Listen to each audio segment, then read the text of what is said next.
నా దగ్గరికి ఈ మధ్య 82 ఇయర్స్ ఉన్న ఒక పెద్ద ఆవిడ వచ్చారు. ఆవిడకి డయాబెటీస్ ఉంది. షుగర్స్ ఫాస్టింగ్ అరౌండ్ 150, తిన్న తర్వాత around 220, 3 months average sugar around 8% అలా ఉంది. ఆవిడ ఏజ్కి అది డీసెంట్ కంట్రోలే. బట్ ఆవిడతో పాటు ఆవిడ కూతురు కూడా వచ్చారు. ఆవిడ నాతో అన్నారు, మా మదర్ అసలు ఫుడ్ కంట్రోల్ చేయట్లేదండి, ఏది పడితే అది తినేస్తున్నారు, షుగర్స్ ఏమీ కంట్రోల్ అవ్వట్లేదు అని. అప్పుడు ఈ పెద్ద ఆవిడ ఆల్మోస్ట్ ఏడుస్తా అన్నారు, బాబు నాకు 82 సంవత్సరాలు, ఇంక ఈ తర్వాత నేను ఎన్ని సంవత్సరాలు బతికినా నేను ఏం సాధించాలి, నాకు నచ్చిన స్వీటో లేకపోతే నాకు నచ్చిన ఫ్రూటో ఏదో ఒకటి చిన్న ముక్క పెట్టమన్నా సరే నాకు వెళ్ళి పెట్టట్లేదు.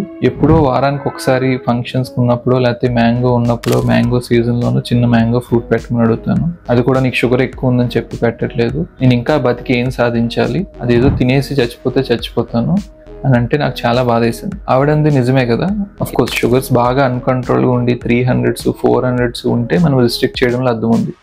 ఈ 100, 200, 250లో ఉన్నప్పుడు వాళ్ళు ఎలాగా తినేది చాలా తక్కువ క్వాంటిటీలోనే ఉంటుంది కాబట్టి మనం ఎప్పుడన్నా ఫంక్షన్స్ చేసుకున్నప్పుడు లేకపోతే పండగలు వచ్చినప్పుడు మనం చేసుకున్న స్వీట్స్ కొంచెం లిమిటెడ్ క్వాంటిటీలో పెడితే వాళ్ళ షుగర్స్ మీద అంత ఎఫెక్ట్ ఏముండదు. సో కాబట్టి మీ ఇంట్లో పెద్దవాళ్ళు ఎవరైనా ఉంటే వాళ్ళకి ఫుడ్ అనేది టూ మచ్గా రిస్ట్రిక్ట్ చేయొద్దు. వాళ్ళు ఏమి మనం పెట్టినా సరే కేజీలు ఏమి తినలేరు. సో మనకి షుగర్స్ కంట్రోల్ స్ట్రిక్ట్గా ఉండాలి అన్న అబ్సెషన్తో వాళ్ళని ఇబ్బంది పెట్టుకోడు. మనందరం గుర్తుపెట్టుకోవాల్సింది ఏంటి అంటే 60 to 70 years దాటిన తర్వాత క్వాలిటీ ఆఫ్ లైఫ్ అనేది మోర్ ఇంపార్టెంట్.